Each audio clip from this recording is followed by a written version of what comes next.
The morning sun cast long shadows across the courtyard of Buckingham Palace as tourists began gathering for the famous changing of the guard ceremony. Among the crowd stood Marcus Rothwell, a 52-year-old businessman from New York who had made his fortune in real estate development. His expensive Italian suit and gold Rolex watch made him stand out among the casual tourists, and he seemed to enjoy the attention his obvious wealth attracted. Marcus had arrived in London 3 days earlier for what he called a victory lap vacation. His latest property deal had netted him $12 million, and he felt like celebrating in style. He had booked the penthouse suite at the Savoy, hired a private driver, and planned to visit every exclusive location London had to offer. This morning's visit to Buckingham Palace was just another item on his checklist of tourist attractions. Standing beside him was his personal assistant, Jennifer Walsh, a 28-year-old woman who had worked for Marcus for 2 years. She had learned to navigate his demanding personality and explosive temper, often serving as a buffer between him and the world when his arrogance got the better of him. Jennifer watched nervously as Marcus grew increasingly impatient with the crowd of tourists pressing around them. "These people have no sense of personal space," Marcus complained loudly, pushing past a family taking photos. "Don't they realize some of us have places to be?" The royal guards stood at their posts, resplendent in their red tunics and tall bearskin hats. These were highly trained soldiers from elite regiments, not just ceremonial figures as many tourists assumed. They maintained their stoic expressions despite the chaos of camera flashes and excited chatter surrounding them. One guard in particular caught Marcus's attention. Sergeant David Thompson, a 26-year-old from Manchester, stood perfectly still at his post near the palace gates. David had served 3 tours in Afghanistan and had been selected for this prestigious position based on his exemplary military record. His family back home was incredibly proud of his achievement, especially his younger sister Sarah, who was studying to become a teacher. Marcus noticed how the tourists were trying to make the guards react, waving hands in front of their faces and making silly gestures. He found their stillness irritating rather than impressive. "Look at these guys," he said to Jennifer, his voice carrying farther than he intended. "Standing there like statues, what's the point? It's just for show." As the ceremony time approached, the crowd grew denser. Marcus found himself pressed closer to the barriers, his expensive shoes getting scuffed by other tourists. His irritation mounted with each passing minute. He wasn't used to being in crowds, preferring the exclusive restaurants and private clubs where his money guaranteed him space and respect. A small child accidentally bumped into Marcus while trying to get a better view, leaving a sticky handprint on his suit jacket. "Watch where you're going," he snapped at the child, causing the parents to apologize profusely. Jennifer quickly stepped in, trying to calm the situation, but Marcus was already in a foul mood. The heat was building as more tourists arrived, and Marcus could feel sweat forming under his collar. He had expected this to be a quick photo opportunity, not a test of his patience. "This is ridiculous," he muttered. "I didn't pay for a first-class flight in a 5-star hotel to stand around with these people." David Thompson remained motionless at his post, his training keeping him focused despite the chaos around him. He could hear the conversations and complaints from tourists, but his duty required him to maintain his position regardless of what happened around him. He thought briefly of his sister Sarah, who would be watching the ceremony online from university. She always made sure to watch whenever she knew he was on duty. Marcus's frustration reached a boiling point when an elderly tourist accidentally stepped on his foot while trying to get a photograph. "That's it," he exclaimed, his face reddening with anger. "This whole thing is a joke. These guards aren't even real soldiers. They're just actors in costumes." Jennifer tried to calm him down, suggesting they move to a different viewing area, but Marcus was determined to make his point. His success in business had always come from being aggressive and demanding respect, and he couldn't understand why this situation should be any different. The crowd around them began to notice Marcus's increasingly loud complaints. Some tourists moved away, sensing trouble brewing, while others started recording with their phones, anticipating something dramatic might happen. The atmosphere grew tense as Marcus's voice continued to rise above the general chatter of the crowd. "Sir, please," Jennifer whispered urgently. "Let's just enjoy the ceremony and take some photos." We have lunch reservations at Claridge's in 2 hours. But Marcus was beyond reason now. His pride had been wounded by the crowds, the heat, and what he saw as a lack of proper treatment for someone of his status. He stared at Sergeant Thompson, who continued to maintain his professional stance, unaware that his composure was being seen as a personal insult by the wealthy American tourist standing just a few feet away. The morning that had started as a simple tourist activity was about to take a turn that would shock everyone present and change multiple lives forever. Marcus's sense of entitlement and David's dedication to duty were on a collision course that neither of them could have anticipated when they woke up that morning. As the clock moved closer to the ceremony time, the tension in the air was palpable, and Jennifer couldn't shake the feeling that something terrible was about to happen. The tension that had been building in Marcus Rothwell finally exploded into action. After 20 minutes of growing frustration, he decided to take matters into his own hands. "You know what?" he announced loudly to Jennifer and anyone else within earshot. "I'll show these pretend soldiers what I think of their little show." Before Jennifer could react or stop him, Marcus pushed through the remaining tourists and strode directly toward Sergeant David Thompson's post. The crowd sensed something dramatic was about to happen, and phones immediately started recording from multiple angles. The morning air seemed to hold its breath as Marcus approached the motionless guard. "Hey, toy soldier," Marcus called out, standing just inches from David's face. "I'm talking to you." When David maintained his professional composure and didn't respond, Marcus's anger escalated to a dangerous level. "You think you're better than me? You think standing there in your little costume makes you special?" David's training kicked in completely. Despite the verbal assault, he remained perfectly still, his eyes focused straight ahead. Inside, he was drawing on years of military discipline and the specific protocols he had learned for dealing with difficult tourists. His commanding officers had prepared him for situations exactly like this, though none had been quite so aggressive. The crowd began to murmur and shift uncomfortably. Some tourists tried to intervene verbally, calling out for Marcus to stop, but he was completely consumed by his rage. Jennifer pushed through the crowd, desperately trying to reach her employer before he did something they would both regret. "Marcus, please," she called out. "Let's go. This isn't worth it." But Marcus was beyond listening to reason. In his mind, this silent guard represented every time he had felt disrespected, every moment when his wealth hadn't guaranteed him the treatment he felt he deserved. "You're nothing," he screamed at David. "Just a poor kid playing dress-up for tourists. I make more money in a day than you'll see in your entire worthless life." The insults continued for several minutes, each one more personal and cruel than the last. Marcus attacked David's appearance, his family background, his career choice, and his intelligence.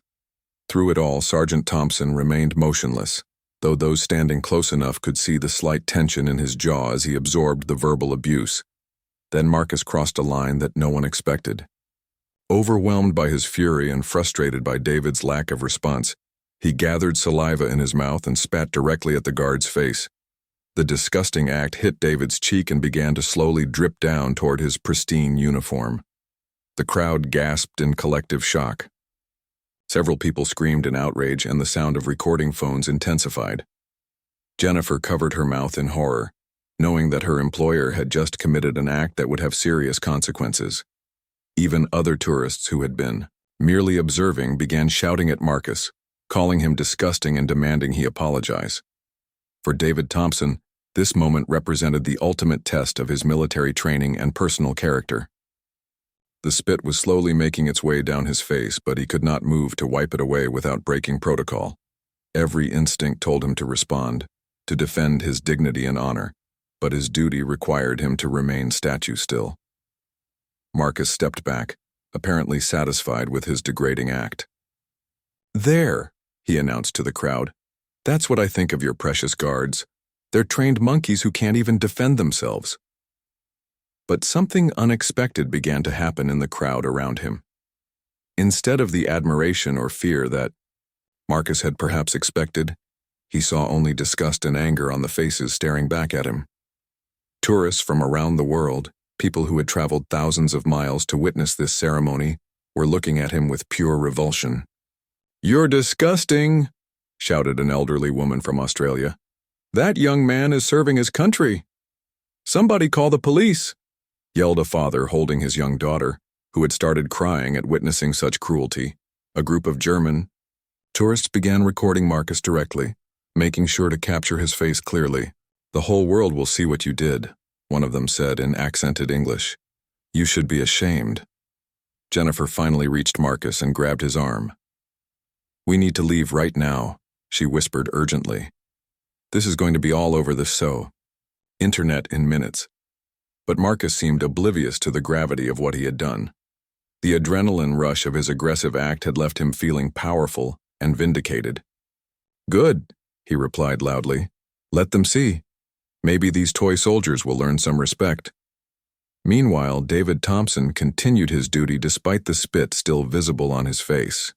His training had prepared him for many challenges, but nothing quite like this public humiliation. He thought of his family, his fellow soldiers, and the honor of his regiment. His stillness in this moment would become legendary, though he had no way of knowing it at the time. Other guards at nearby positions had witnessed the incident, and subtle signals were being passed between them and their supervising officers. Protocol was being quietly activated to handle this unprecedented situation, though the immediate priority was maintaining the dignity of the ceremony that thousands had come to witness. The crowd's anger toward Marcus was growing by the second, and what had started as a routine tourist visit was rapidly becoming an international incident that would soon reach far beyond the gates of Buckingham Palace. Within minutes of Marcus's disgusting act, the consequences began unfolding with shocking speed. The age of social media meant that dozens of phones had captured the incident from multiple angles, and videos were already being uploaded to various platforms before Marcus had even left the palace grounds. Detective Inspector Sarah Mitchell of the Metropolitan Police was enjoying her morning coffee when her radio crackled to life. "All units, we have a situation at Buckingham Palace. American. Tourist has assaulted a royal guard. Repeat, assault on royal guard. Suspect still on scene." Sarah, a 15-year veteran of the police force, had handled many incidents involving tourists, but assault on a royal guard was serious business. These weren't just ceremonial soldiers. They were active military personnel under special protection. She grabbed her jacket and headed for the door, knowing this would likely become a high-profile case. At the palace, Marcus was still basking in what he perceived as his victory when Jennifer's worst fears began to materialize. "Marcus," she said, her voice shaking, "look around you, really look." For the first time since the incident, Marcus actually observed the faces surrounding him. The disgust was universal. Tourists from every corner of the world were staring at him with a mixture of revulsion and disbelief. Parents were covering their children's eyes and moving them away from him. The German tourists were still filming, now conducting what appeared to be an impromptu interview with witnesses. "Excuse me," said a well-dressed British man who approached them. "I'm James Crawford, a barrister. I witnessed what just happened, and I feel obligated to inform you that you've just committed a serious offense under British law. Assault on a member of Her Majesty's forces is not taken lightly here." Marcus scoffed. "It was just spit. Big deal." James Crawford shook his head. "Sadly, I'm afraid you don't understand the gravity of your situation, sir. That young man you just assaulted is not just a tourist attraction. He's a serving soldier, and what you did constitutes assault under the Crown Prosecution Service guidelines. You could be looking at serious jail time." Jennifer felt her knees go weak. She had worked for difficult clients before, but nothing had prepared her for this level of public disgrace. Her phone was already buzzing with notifications as friends and colleagues began sending her links to videos of the incident that were spreading across the internet. Meanwhile, Sergeant David Thompson remained at his post, the spit still visible on his face. His commanding officer, Major William Harrison, had been discreetly notified of the situation and was making his way to the scene. Protocol dictated that David could not break formation until officially relieved, no matter what personal humiliation he endured. The crowd's mood was shifting from shock to anger, and several tourists were actively confronting Marcus. "You're a disgrace to America," shouted a woman from Texas. "That boy is protecting your freedom too, whether you deserve it or not." An elderly British veteran, recognizing the military bearing of the guards despite their ceremonial role, pushed through the crowd. "I served in Korea," he announced loudly, "and I can tell you that young man has more honor in his little finger than you have in your entire body. You should be ashamed of yourself." Marcus's bravado was beginning to crack as the full weight of public opinion pressed down on him. These weren't just random tourists anymore. They had become a unified force of moral outrage. Even people who had been minding their own business were now stopping to see what the commotion was about, and quickly joining the chorus of condemnation. "Sir," said a palace security officer who had finally made his way through the crowd, "I'm going to have to ask you to come with me." "On what grounds?" Marcus demanded, his lawyer instincts finally kicking in despite his emotional state. "Assault, disturbing the peace, and harassment of military personnel," the officer replied calmly. "The Metropolitan Police are on their way, and they'll want to speak with you." Jennifer grabbed Marcus's arm. "Don't say another word," she whispered. "We need to call your lawyer immediately." But the damage was already done and spreading exponentially. The videos were being shared not just on social media platforms but were beginning to catch the attention of news organizations. A reporter from the BBC, who happened to be covering a different story nearby, had been alerted to the incident and was already setting up for a live report. Major Harrison arrived and quietly approached Sergeant Thompson. "Stand easy, Sergeant," he said softly. "You've done your duty admirably." Only then was David able to move, and his first action was to wipe the spit from his face with a handkerchief his commanding officer discreetly provided. "Are you all right, Thompson?" the major asked. "Yes, sir," David replied quietly. "Just doing my job, sir." "Indeed you were, son. Indeed you were." As Detective Inspector Mitchell arrived on the scene with 2 constables, she quickly assessed the situation. The crowd was agitated but controlled. There was clear video evidence of the assault, and multiple witnesses eager to provide statements. The suspect appeared to be in shock at the reaction his actions had provoked. "Right then," she said to her colleagues, "let's sort this mess out." Marcus Rothwell's morning had transformed from a simple tourist outing into the beginning of what would become an international incident.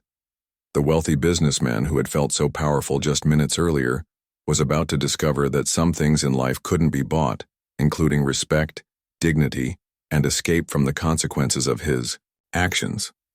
Detective Inspector Sarah Mitchell took control of the scene with the practiced authority of someone who had handled countless difficult situations.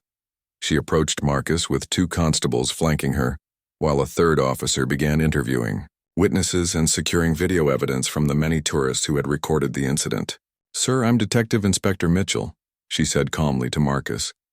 "I need you to come with me for questioning regarding an assault that occurred here this morning."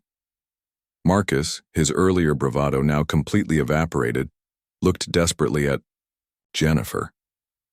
The reality of his situation was finally sinking in as he saw the serious expressions on the police officers' faces.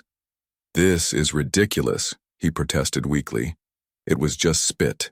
That just spit constitutes assault under British law, particularly when directed at a serving member of Her Majesty's Armed Forces," Detective Inspector Mitchell explained.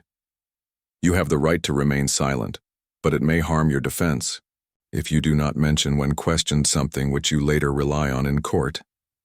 As Marcus was being read his rights, the story was exploding across social media platforms worldwide. The hashtag #OurSoldierSpit incident was already trending on Twitter, with thousands of people sharing the videos and expressing their outrage. News outlets from CNN to the BBC were picking up the story, and it was quickly becoming an international sensation. Jennifer watched in horror as her employer was led away in handcuffs. Her phone hadn't stopped buzzing with calls from reporters, Marcus's business partners, and concerned family members who had seen the videos online. She knew that this single moment of Marcus's uncontrolled anger would have consequences far beyond anything either of them had imagined. At the local police station, Marcus was processed and placed in a holding cell while investigators gathered evidence and interviewed witnesses. His expensive suit and gold watch seemed pathetically out of place in the stark institutional environment of the London jail. For the first time in years, his wealth and status meant absolutely nothing. Meanwhile, back at Buckingham Palace, Sergeant David Thompson had been relieved from his post and was meeting with his commanding officers.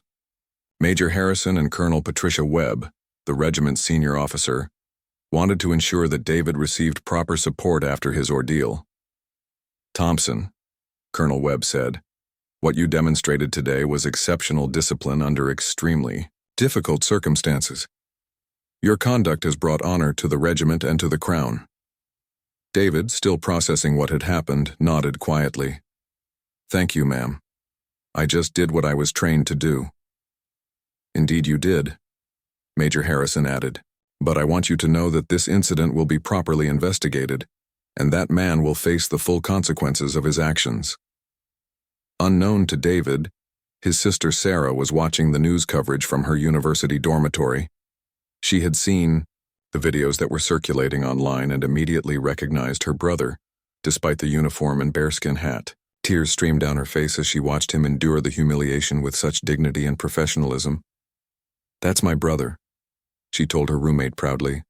"That's my brother showing the whole world what honor looks like." Back at the police station, Marcus's high-powered London attorney, Richard Pemberton, had arrived after being contacted by Jennifer. Pemberton was known for defending wealthy clients in difficult situations, but even he was shocked by the video evidence that Detective Inspector Mitchell showed him. "Mr. Rothwell," Pemberton said during their private consultation, "I'm going to be brutally honest with you. This is as clear-cut a case of assault as I've ever seen. The video evidence is overwhelming. There are dozens of witnesses, and the victim is a serving member of the military. The prosecution will throw the book at you." Marcus, finally beginning to grasp the severity of his situation, asked desperately, "What kind of sentence are we looking at? For assault on a member of the armed forces?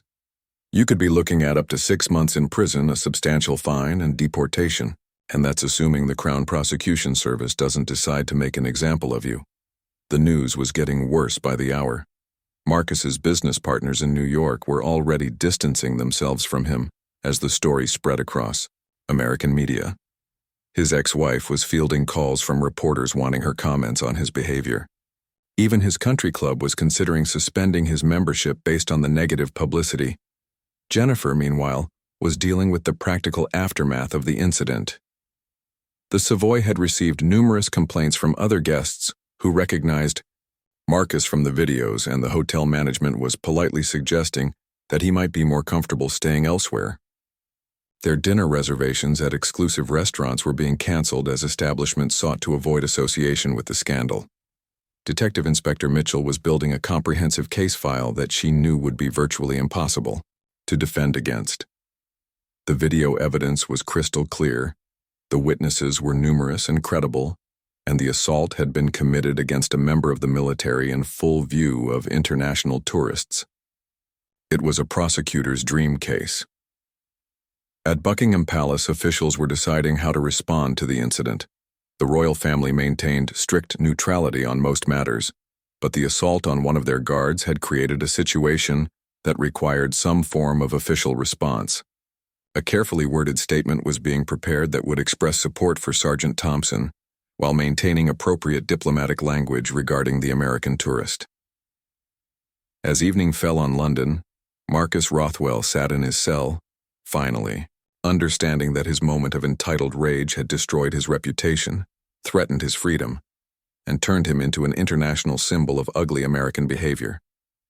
The wealthy businessman who had started the day feeling invincible was now facing the possibility that his entire life might be defined by 30 seconds of uncontrolled anger. The story was far from over, and the consequences were still unfolding in ways that would surprise everyone involved. The morning after Marcus's arrest brought a media firestorm unlike anything he could have imagined. His mugshot had somehow leaked to the press, and newspapers around the world were running the story on their front pages. The New York Times headline read, "American businessmen arrested for spitting on royal guard," while the London tabloids were far less diplomatic in their coverage. At Westminster Magistrates Court, Marcus appeared before Judge Helen Morrison for his first hearing. The courtroom was packed with reporters, and television cameras were positioned outside to catch every moment of his arrival and departure. His expensive legal team had advised him to plead not guilty, hoping to negotiate some kind of plea bargain, but the evidence against him was overwhelming. Crown Prosecutor Emma Richardson presented the case with clinical precision. Your Honor, this is a clear case of assault against a serving member of Her Majesty's Armed Forces. The defendant, Marcus Rothwell, was captured on multiple video recordings spitting directly at Sergeant David Thompson while he was performing his ceremonial duties. The act was unprovoked, deliberate, and witnessed by dozens of tourists and palace visitors. Judge Morrison reviewed the video evidence with visible disgust. "Mr. Rothwell," she said sternly, "this behavior is absolutely reprehensible. You came to our country as a guest and chose to assault one of our servicemen in the most degrading manner possible. What do you have to say for yourself?" Marcus's lawyer, Richard Pemberton, stood to address the court. "Your Honor, my client deeply regrets his actions. He was suffering from jet lag and stress from recent business dealings, and his behavior was completely out of character. He wishes to make a public apology and offer compensation to Sergeant Thompson." But Judge Morrison wasn't interested in excuses. "Mr. Pemberton, I've seen the videos. Your client's behavior was calculated and malicious. He spent several minutes verbally abusing Sergeant Thompson before committing this disgusting act. This wasn't a momentary lapse in judgment. It was sustained harassment followed by assault." Meanwhile, something unexpected was happening in the court of public opinion. Sergeant David Thompson's dignified response to the assault had struck a chord with people around the world. His refusal to break protocol, even while being publicly humiliated, was being hailed as an example of true professionalism and honor. The British public, in particular, had rallied around David with an outpouring of support that surprised everyone. A crowdfunding page set up to support him had already raised over $50,000. Letters of support were pouring into his regiment from around the world. Military veterans from dozens of countries were sharing the story and expressing their admiration for his conduct. David's sister Sarah had been contacted by numerous media outlets wanting interviews, but she had politely declined all requests, on the advice of the military's public relations team. However, she did issue a brief statement through the regiment. "My brother David is a man of honor who was simply doing his duty that day. Our family is proud of his service and grateful for all the support we've received." The international reaction was becoming increasingly hostile toward Marcus. The American ambassador to the United Kingdom had issued a statement distancing the U.S. government from Marcus's actions, calling them completely unacceptable and not representative of American values. Tourism officials were worried about potential damage to America's reputation abroad. Back in New York, Marcus's business empire was beginning to crumble. His real estate company's stock price had plummeted as investors fled from the negative publicity. 3 major business deals worth over $20 million had been canceled by partners who no longer wanted to be associated with him. His board of directors was scheduled to meet to discuss removing him from his leadership position. In his jail cell, Marcus was finally beginning to understand the full scope of what his moment of rage had cost him. Jennifer visited him daily, bringing news that seemed to get worse each time. His country club membership had been revoked. His charitable foundation was being investigated. Even his own children from his previous marriage were refusing to take his calls. "Marcus," Jennifer said during one particularly difficult visit, "the prosecutors are offering a deal. Plead guilty to assault, accept a 3-month prison sentence, pay a substantial fine, and issue a public apology. If you refuse, they're threatening to pursue the maximum sentence and push for deportation proceedings." Marcus stared at the gray walls of his cell. "What about my businesses? What about my reputation?" Jennifer's expression was grim. "Your reputation is already destroyed. As for the businesses, your lawyers are working on damage control, but the board is likely to remove you regardless of what happens with the criminal case. The publicity has been too damaging." The story had taken on a life of its own in social media, where millions of people were sharing videos of the incident and expressing their outrage. Memes comparing Marcus's behavior to that of Sergeant Thompson's dignified response were going viral. The contrast between the wealthy businessman's entitled tantrum and the young soldier's professional composure had become a powerful symbol of character and values. Judge Morrison had scheduled Marcus's sentencing hearing for the following week, and legal experts were predicting that she would make an example of him. The assault had occurred at one of Britain's most sacred ceremonial sites against a member of the military in front of international visitors. Every factor seemed to work against Marcus receiving any leniency. As the day of sentencing approached, Marcus faced a choice that would define the rest of his life.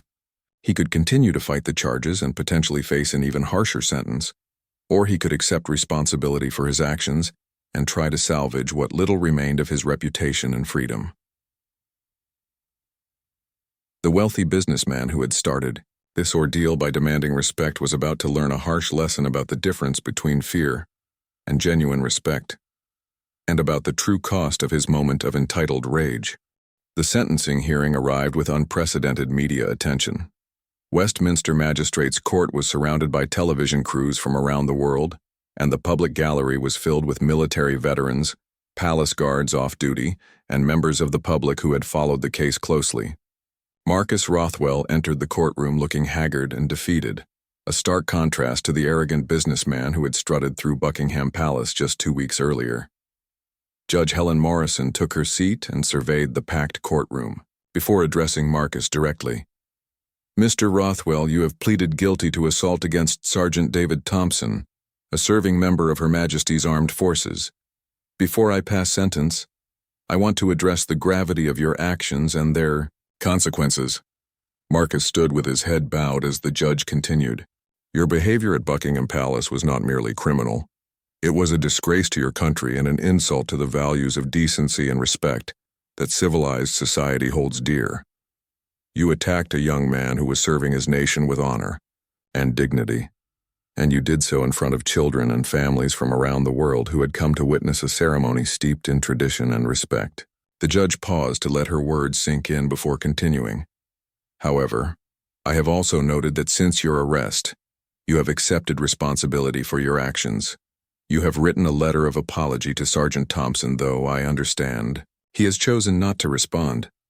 You have also established a fund for military veterans charities with a donation of £1 million. This donation had been Jennifer's idea, one of the few positive steps they could take to show genuine remorse. Marcus had initially resisted, but his legal team had convinced him that demonstrating real contrition through substantial action might influence his sentencing. "I sentence you to 4 months in prison," Judge Morrison announced, causing a stir in the courtroom. "Additionally, you will pay a fine of £50,000 and court costs. Upon completion of your sentence, you will be deported from the United Kingdom and banned from re-entry for 10 years. Marcus felt his legs nearly give way as the reality of his punishment hit him. 4 months in a British prison, followed by permanent exile from a country he had thought to conquer as a tourist. The gavel fell with a finality that seemed to echo through his entire life. As Marcus was led away in handcuffs, a remarkable scene unfolded outside the courthouse. Sergeant David Thompson, dressed in his dress uniform, had come to make a statement to the media. His appearance was unexpected, as he had maintained complete silence throughout the legal proceedings. "I want to thank everyone who has supported me during this difficult time," David said, his voice steady and clear. "However, I also want to say that I don't celebrate anyone going to prison. What happened was wrong, but I hope Mr. Rothwell can learn from this experience and become a better person. That's what real justice looks like. Not revenge, but the possibility of redemption." His words stunned the assembled media and onlookers. Here was the victim of a humiliating assault showing grace and compassion toward his attacker. The moment was captured by cameras and would become as viral as the original incident, but for entirely different reasons. David's sister Sarah, who had traveled from university to attend the hearing, stood proudly beside her brother. "This is who David has always been," she told a reporter. "He doesn't just wear the uniform with honor, he lives his entire life with honor." The contrast between David's dignity and Marcus's downfall couldn't have been more stark. While Marcus began his prison sentence in Pentonville Prison, David returned to his duties at Buckingham Palace, where he was quietly promoted to color sergeant in recognition of his exceptional conduct during the incident. In prison, Marcus found himself in a completely different world from anything he had ever experienced. His wealth meant nothing here, and his fellow inmates had seen the videos of his behavior. He was forced to confront not just the legal consequences of his actions, but the fundamental character flaws that had led him to that moment at the palace gates. Jennifer continued to manage his business affairs as best she could, but the damage was irreversible. The board of directors had voted unanimously to remove him as CEO, and several of his companies had been sold to cover debts and legal fees. His penthouse apartment, his art collection, and most of his luxury possessions had to be liquidated. After serving his full sentence, Marcus was escorted to Heathrow Airport for deportation. The man who had arrived in London as a wealthy tourist left as a convicted criminal banned from the country. The British press covered his departure with the same intensity they had shown his arrest, but now he was seen as a cautionary tale rather than a source of outrage. Back in New York, Marcus faced the task of rebuilding his life from the ruins of his former empire. He had lost most of his wealth, his social standing, and his business reputation. The incident had taught him a lesson about respect that no amount of money could have bought. That true respect must be earned through character and conduct, not demanded through wealth and aggression. Meanwhile, Sergeant David Thompson continued his military service, becoming an inspiration to soldiers around the world. The fund that Marcus had established for military veterans had grown substantially through public donations, helping hundreds of former servicemen and women with housing, education, and medical care. The incident that began with one man's entitled rage had ultimately revealed the true character of both men involved. Marcus Rothwell's moment of cruelty had destroyed his life as he knew it, while David Thompson's dignified response had elevated him to become a symbol of honor and professionalism. Years later, the videos would still circulate as a powerful reminder that our actions define us and that sometimes the most profound lessons come from the most unexpected teachers. The wealthy tourist who demanded respect had lost everything, while the young soldier who quietly earned it had gained the admiration of millions. Marcus eventually found work as a consultant for a small firm in New Jersey, earning a fraction of what he once made.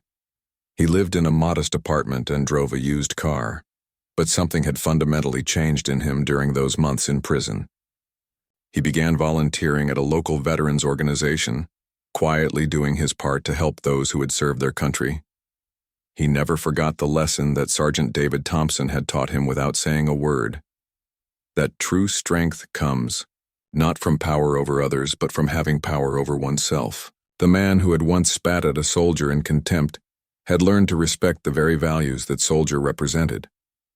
David Thompson, meanwhile, completed his military service with distinction and eventually became a training instructor, passing on not just military skills but the values of dignity, respect, and self-control that had made him famous.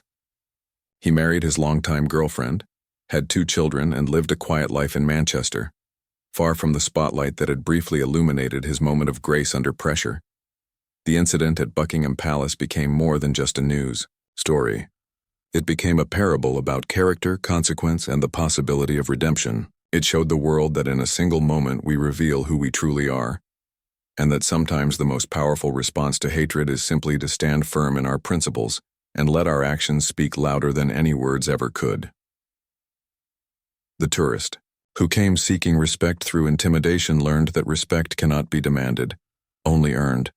And the guard who gave respect through his dignified silence became an unlikely teacher to millions about what it truly means to serve with honor.